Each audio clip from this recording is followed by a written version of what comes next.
नमस्कार. हवामान अंदाज आणि बातम्या या आपल्या यूट्यूब चॅनलमध्ये मी किरण वाघमारे तुम्हा सर्वांचं स्वागत करतो. आज 24 एप्रिल सायंकाळचे 6:30 वाजत आलेत. पाहूयात आज रात्री आणि उद्या राज्यातील हवामान कसं राहील, कोणते तालुके आहेत ज्या ठिकाणी आज रात्री आपल्याला गडगडाटासह गारपीट पाहायला मिळू शकते. डिटेल अपडेट पाहूयात, त्यामुळे व्हिडिओ शेवटपर्यंत नक्की पहा. चॅनलवरती नवीन असाल अशाच प्रकारचे व्हिडिओ पाहण्यासाठी चॅनलला तेवढं सबस्क्राईब करून घ्या. सुरुवातीला जर आपण पाहिलं, अंदाजात सांगितल्याप्रमाणे आजही उत्तरेतील भागे पश्चिम विदर्भ, मराठवाड्याच्या भागांमध्ये किंवा मध्य महाराष्ट्राच्या दक्षिण भागांमध्ये गडगडाट आणि गारपिटीचे ढग विकसित झालेले आहेत. आणि जर आपण सध्या पुढील 3 तासाचा अंदाज पाहिला तर आपल्याला या ठिकाणी कागलच्या आसपास, भुदरगडच्या आसपास च्या उत्तरेकडे, भुदरगडपेक्षा उत्तरेकडील भाग कागल, करवीर या भागांमध्ये, कोल्हापूर, शिरोळ या ठिकाणी गडगडाटी पावसाची शक्यता दिसते. याच नंतर साताऱ्यात वाई, खंडाळा, कोरेगाव, फलटण त्याचबरोबर दहिवडी याच्या आसपास गडगडाटी पावसाची शक्यता आपल्याला पाहायला मिळेल. साताराच्या आसपास आहे, सातारा तालुक्यातही पावसाची शक्यता आहे. एखाद्या ठिकाणी हलकी गारपीट शक्यतासुद्धा नाकारता येत नाही.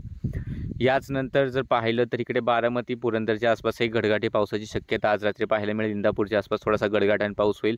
त्यानंतर शेवगाव, पैठण, छत्रपती संभाजीनगर, अंबड, घनसावंगी, गेवराई या भागांमध्ये आपल्याला गडगडाटी पावसाची शक्यता पाहायला मिळेल. आणि हेच ढग थोडीफार गारपीटसुद्धा देऊ शकतात. आणि हे उत्तर पूर्वेकडे सरकत बदनापूरच्या भागांच्या आसपासच्या भागांतून इकडे भोकरदन, जाफराबाद या ठिकाणी आत्ता पाऊस सुरू आहे. नवीन ढगसुद्धा पुन्हा एकदा पाऊस देतील, गारपीट शक्यता राहील. यानंतर छत्रपती संभाजीनगर तालुक्यातील जर पाहिलं तर फुलंब्रीच्या आसपास थोडाफार किंवा खुलताबादच्या आसपास गडगडाटी पाऊस होऊ शकतो आहे. या व्यतिरिक्त बुलढाण्यातील देऊळगाव राजा, त्यानंतर चिखली, मेहकर, लोणार या ठिकाणीसुद्धा रात्री पुन्हा एकदा पावसाची शक्यता आहे. खामगावच्या आसपास गारपीटचा ढग आहे, जो की आता अकोल्याकडे सरकत आहे. या व्यतिरिक्त सोलापूरचे जर पाहिलं तर अक्कलकोटच्या भागामध्ये हलका पावसाचा ढग आहे. आणि इकडे सांगोल्याच्या आसपास एक छोटासा पावसाचा ढग पाहायला मिळतो. आणि माळशिरसच्या पश्चिम भागांमध्ये आज रात्री गडगडाटी पावसाची शक्यता राहील. त्यानंतर जर आपण विदर्भातील स्थिती पाहिली थोडीफार, तर गारपीटचे ढग आपल्याला अमरावती, वर्ध्याच्या उत्तरेकडील भागांमध्ये पाहायला मिळतात. अकोल्याच्या उत्तरेकडील भागांमध्ये पाहायला मिळतात. म्हणजेच काय, अक्कोट, त्यानंतर अकोला, मूर्तिजापूर त्याच्या आसपास आपल्याला गडगडाटी पाऊस, गारपीटचे ढग दिसत आहेत. त्या ठिकाणी पाऊस होण्याचा आहे. वाशिममध्ये सुद्धा मंगळुरूपीरच्या आसपास किंवा कारंजाच्या आसपास, वाशिमच्या आसपास गारपीट पाऊस शक्यता राहील. अकोल्यामध्ये सुद्धा राहील, बार्शी टाकळीच्या आसपास राहील.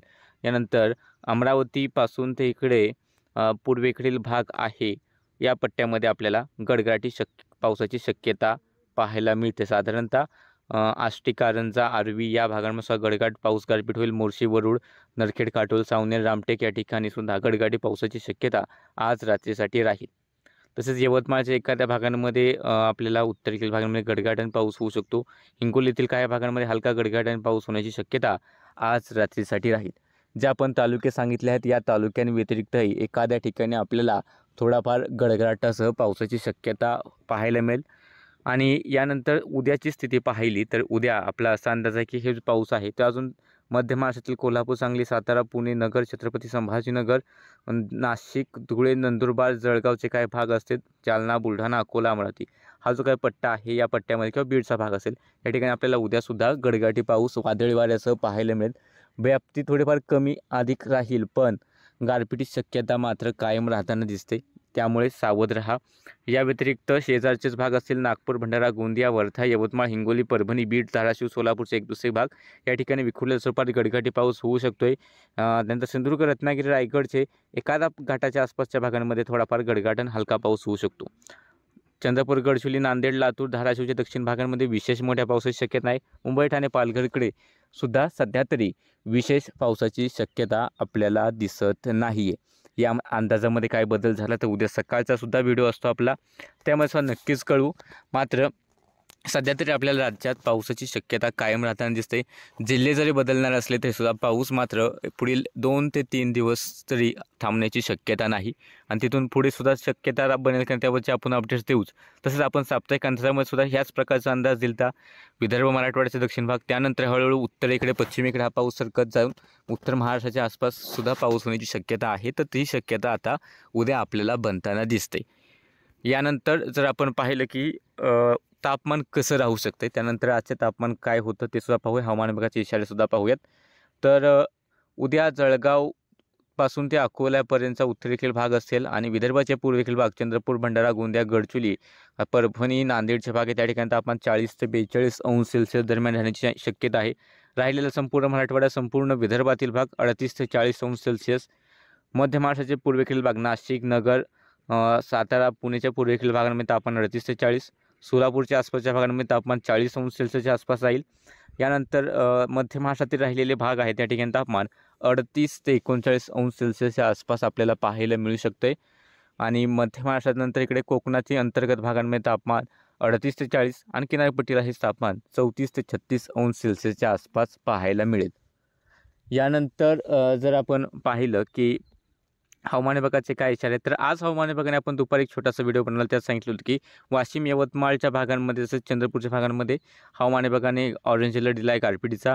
तसेच सोलापूर असेल, बीड, परभणी, हिंगोली, सांगली या जिल्ह्यांमध्ये सुद्धा हवामान विभागाने आज गारपिटीचा अलर्ट दिला होता, येलो अलर्ट होता हा. आणि उद्याची स्थिती जर पाहिली तर उद्या जळगाव, छत्रपती संभाजीनगर, जालना, बीड, नगर, पुणे, वाशिम, यवतमाळ, वर्धा, चंद्रपूर, गडचिरोली या जिल्ह्यांमध्ये मेघगर्जनेसह पावसाचा येलो अलर्ट हवामान विभागाने कायम ठेवलेला आहे. तसेच धुळे, नाशिक, सातारा, सांगली, सोलापूर, धाराशिव, लातूर, परभणी, हिंगोली या ठिकाणी हवामान विभागाने मेघगर्जनेसह हलका पाऊस होण्याची शक्यता किंवा हलका पाऊस किंवा हलके गडगडाट होण्याची शक्यता वर्तवली. तसेच पालघर, ठाणे, मुंबई, रायगड, रत्नागिरी, सिंधुदुर्ग या जिल्ह्यांमध्ये उष्ण आणि दमट वातावरण राहण्याचा येलो अलर्ट आहे. सोबतच रत्नागिरी, सिंधुदुर्गमध्ये एक दुसऱ्या ठिकाणी मेघगर्जनेसह पाऊस होण्याची शक्यता सुद्धा हवामान विभागाने वर्तवलेली आहे. यानंतर जर आपण पाहिले की आज राज्यात तापमान काय होतं, तर अपेक्षेप्रमाणे विदर्भात तापमानात वाढ झालेली आहे. अकोला 40.4, अमरावती 40, बुलढाणा 37.6, ब्रह्मपुरी 40.5, चंद्रपूर 39.6, गडचिरोली 38.4, गोंदिया 37, नागपूर 39.2, वर्धा 40.1, वाशिम 40.6, तर यवतमाळ 39.5. तुम्ही पाहू शकता की जवळपास सर्वच भागांमध्ये तापमानात थोडीशी वाढ झाली. पण अजूनही तापमान जे आहे नेहमीपेक्षा थोडंसं विदर्भात कमीच आहे. पण येणाऱ्या काळामध्ये तापमानात आपल्याला विदर्भात वाढ पाहायला मिळण्याची शक्यता ही दाट आहे. यानंतर जर आपण पाहिलं की मध्य महाराष्ट्रातील जेऊर 39.5, कोल्हापूर 37.8, महाबळेश्वर 31.8, मालेगाव 42, नाशिक 38.7, सांगली 39.1, सातारा 38.2, सोलापूर 41.2. हे जवळपास एखादा अपवाद वगळता मध्य महाराष्ट्रातील तापमान हे नेहमीपेक्षा थोडंसं अधिक पाहायला मिळतं आहे. त्यानंतर मराठवाडा विभाग बीड 40.1, परभणी 38.5 आणि उदगीर 39. परभणीमध्ये काल पाऊस झाल्यामुळे या ठिकाणी तापमानात थोडीशी घट पाहायला मिळते. यानंतर मुंबईचा कोकणाचा भाग पाहिला तर अलिबाग 31.4, डहाणू 33.7, हरणे 31.6, कुलाबा 32.3, सांताक्रूज 34.2, रत्नागिरी 33.4. तर कोकणातही तापमान थोडंसं नेहमीपेक्षा अधिक पाहायला मिळते. बाकी सध्याच्या अपडेटमध्ये इतकंच. उद्या सकाळची व्हिडिओसुद्धा पाहण्यासाठी चॅनलला आत्ताच सबस्क्राईब करून घ्या, कारण उद्या सकाळीसुद्धा आपण तालुका नाही कुठे पावसाची शक्यता जास्त आहे ते तुम्हाला सांगणार आहोत.